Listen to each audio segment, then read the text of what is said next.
melakukan pelatihan untuk melakukan sertifikasi keahlian bagi anak-anak kita di perusahaan untuk melatih kewirausahaan mereka sebenarnya untuk mendukung pemberdayaan ekonomi mereka sendiri dan bisa menggali lagi potensi yang ada di daerahnya itu apa sih yang bisa dikembangkan gitu.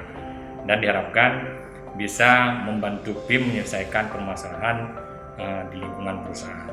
Suatu apresiasi dari FKLPID BLK Banda Aceh yang telah menjembatani antara BLK Banda Aceh dengan PT Pupuk Iskandar Muda di Aceh Utara untuk melakukan kerjasama pelatihan di bidang pelatihan untuk masyarakat di sekitar perusahaan PT BIM, di mana harapannya nanti BLK akan memberikan pelatihan atau peningkatan skill kepada masyarakat di sekitar, kemudian nanti akan disertifikasi dengan harapan bahwa masyarakat sekitar PT BIM yang telah diberikan pelatihan itu bisa mandiri, mereka bisa berwirausaha sehingga perekonomian di masyarakat sekitar juga akan meningkat. Jadi tidak ada lagi kesenjangan antara perusahaan dengan masyarakat sekitar. Seperti itu. Terima kasih banyak Pak.